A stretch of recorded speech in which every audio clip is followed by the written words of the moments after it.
Hey everyone, and welcome to After Hours here at Linda's. Tonight I want to take you through how I approach a quilt when I'm looking at quilting it. I get a lot of questions from all of you on kind of what design goes on the quilt, what thread, what batting, and I kind of want to walk you through that whole process. Before we get started, please make sure you're subscribed to our channel. It's right down at that bottom right-hand corner. After you click on that subscribe button, click on the little bell that shows up so you can stay notified for all things here at the studio at Linda's.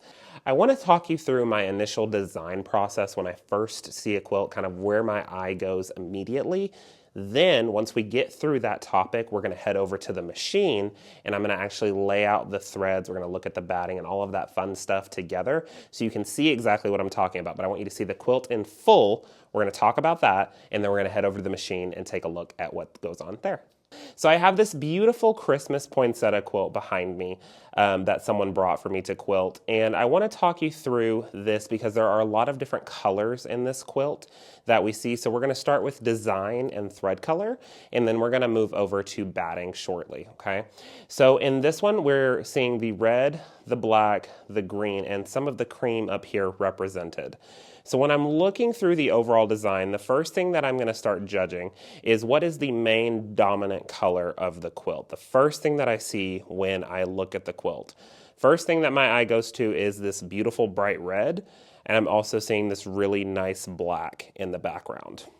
So when I'm judging what thread color to go on this quilt, I want to be very cautious about putting a very deep, hard color on top of some of these really bright, vivid reds, because what's going to happen is whenever that gets quilted in, sometimes the eye doesn't know when it's looking at the quilt where the differentiation is, so that dark, stark color might take away from these beautiful reds that you've got.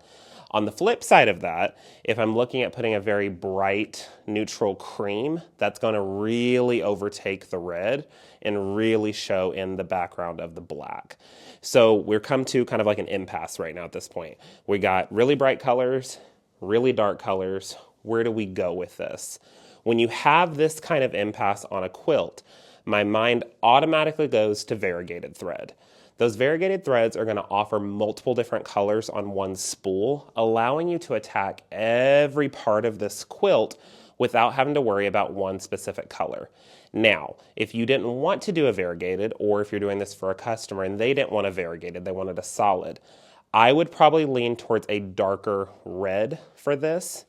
Overall, the whole entire quilt. It's going to help bring in these beautiful reds. It's also going to help calm down some of this dark black.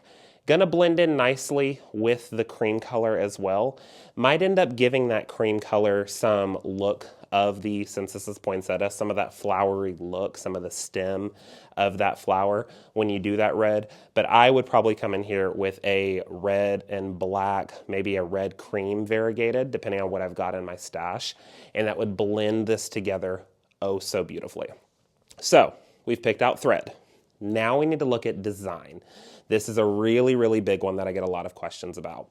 When I'm checking design on the quilt, the first thing that I'm looking at again is what is the overall focus of the quilt. This one is going to be that poinsettia Christmas look.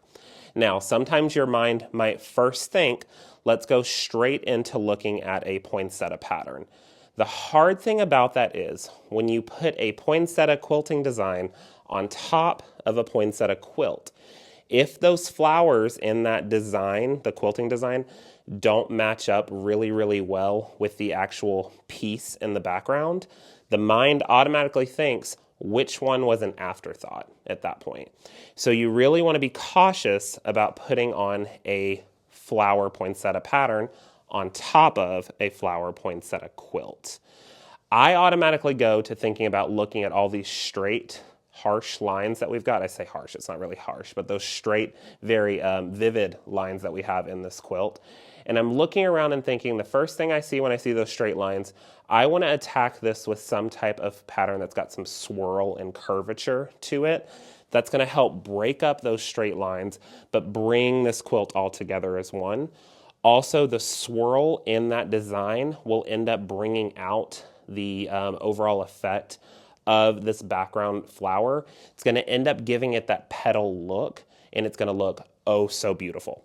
So when we're looking at that, we've got something with swirls.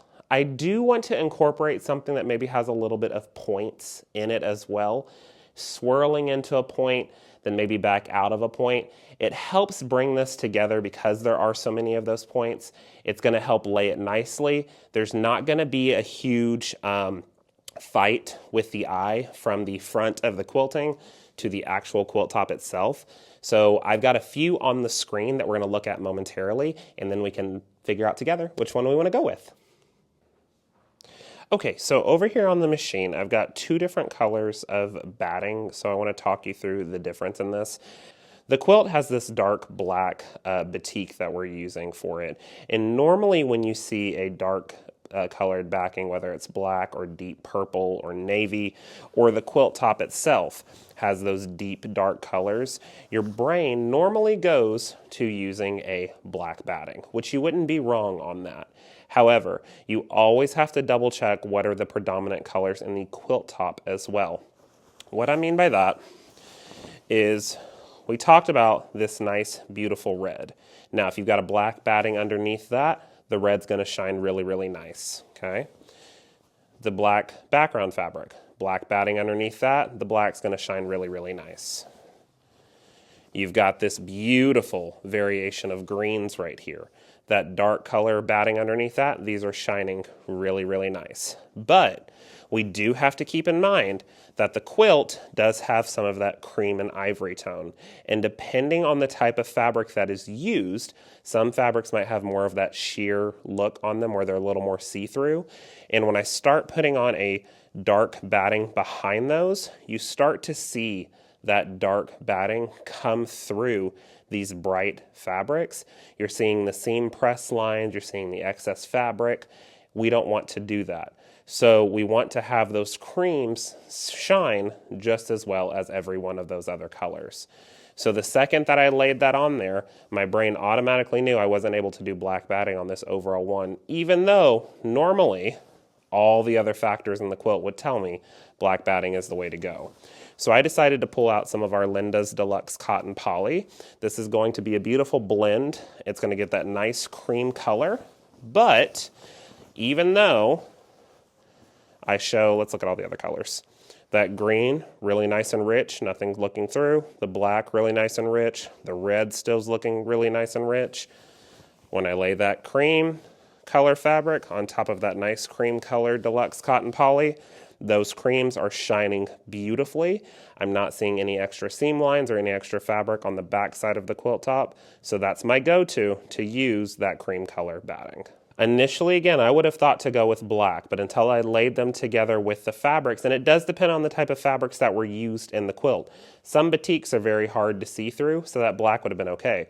But some of these solids are a little bit more sheer, and you could see through them easier, so you definitely want to have that cream on hand. But this is one of those big things that having both, or there's technically 4 different colors of batting, having those 4 colors on hand would be great. You know, you've got the cream color, you've got white, you've got black, and then of course wool, you've got that yellowy color as well. So definitely having a variety of batting on hand is the best practice. So we just got done taking a look at batting and finalizing what batting we wanted to go behind this quilt or in this quilt.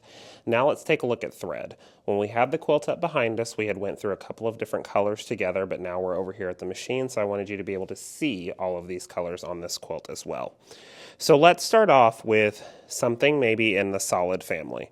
I've got a good glide right here. This is going to be Pebble. What Pebble's going to do is have a nice taupe gray effect.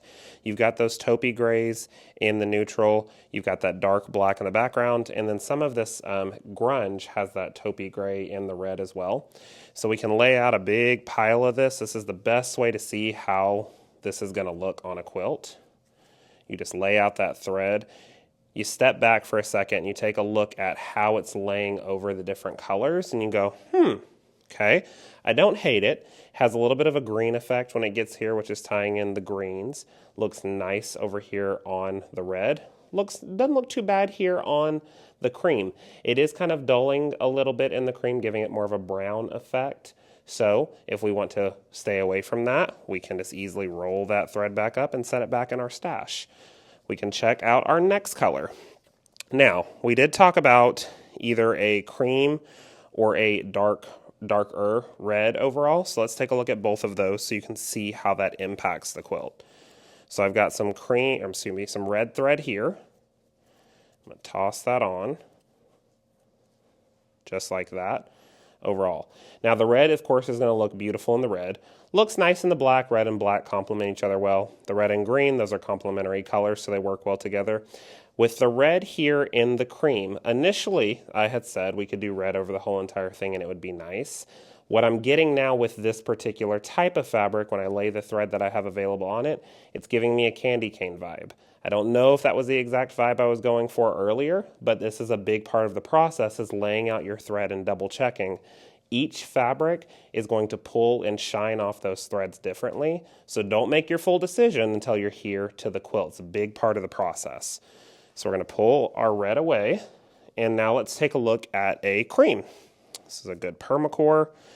As we're throwing this across, taking a look. Looks beautiful in the cream section, starting to overtake the quilt in every other section. It's overtaking the black, it's overtaking the green, and it's overtaking the red.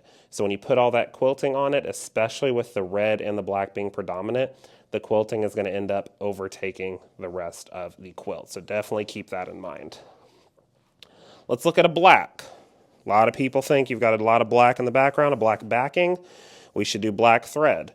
You throw that on, my gosh, that's stark. Woo, buddy, you're going to see the quilting on that. That's going to really take away from the quilt. Looks beautiful in the background. It would look great on the backing, because remember the backing is this same color. But you really want to make sure that your quilting is accentuating the actual quilt top and not taking away from it. So we're going to pull away from that. I've got one more gray, and then I've got my final color decision that I went with. So this is a nice dark gray that's going to pull in the darker sections of this backing. That looks really nice. Looks great in the green. Doesn't look too bad on the cream. It is giving more of a black vibe. Looks really nice on the red as well. So if you don't have a ton of cream on this quilt, this one's got two big pieces of it, I would probably stay away from it here. But if this was maybe one little small block, this gray would be a really great piece because it's pulled together every other color really, really, really nice. So definitely keep that in mind. Again, all about the process is bringing those threads over to the quilt. Last but certainly not least, a red and green variegated.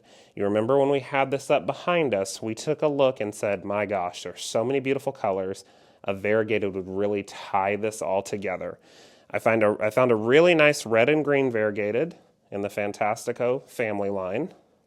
These are going to give me 1-inch variegations, and they are going to look absolutely stunning. Even in the cream, it is a darker red and green. However, it's going to give that poinsettia, that stem-looking vibe that we were talking about, to really bring it to life, and it's going to help settle all of these other colors and bring them together. So my final choice on this one would be this red and green variegated. So now that we've got batting and thread decided, we are going to take a look at the quilting design. Now, you don't have to have a computerized machine to be a quilter. I'm just looking at my computerized designs that I have, but you can definitely do this either free motion or with pantograph quilting as well. So I've got a few designs over here that I've got pre-selected. So we talked about having swirls and having points in our quilt. So my go-to design when I'm looking at swirls and points is going to be Puddles in the Rain. I love the way that the swirl effect is taking a look, and actually let me pull this off so you can actually see it better. There we go. I love the way that the swirls and the points are going to bring this together. Gives great movement to the quilt. However, this is more of a floral Christmas quilt. This pattern, because of the way that it's designed and the way that it turns and curves, may give it more of a water effect, and that's not necessarily the look that's going to bring this quilt together. Might end up like it's fighting it per se. So always a beautiful design, but maybe not for this quilt. Next one that we talked about was an actual poinsettia design. So if I look at this one right here, this is called a glass poinsettia, I believe. It's got beautiful points in this. It's got beautiful look to an actual true poinsettia. The only, not downside to this, but the only caveat to this pattern when you're looking at it on an actual quilt would be with the quilt that we had, those poinsettias do have those harsh straight lines. And sometimes with this pattern, it might end up falling that line in the ditch and then that pattern disappears on the top. It looks like your thread skipped or your machine skipped because of sometimes just these lines end up matching on the quilt.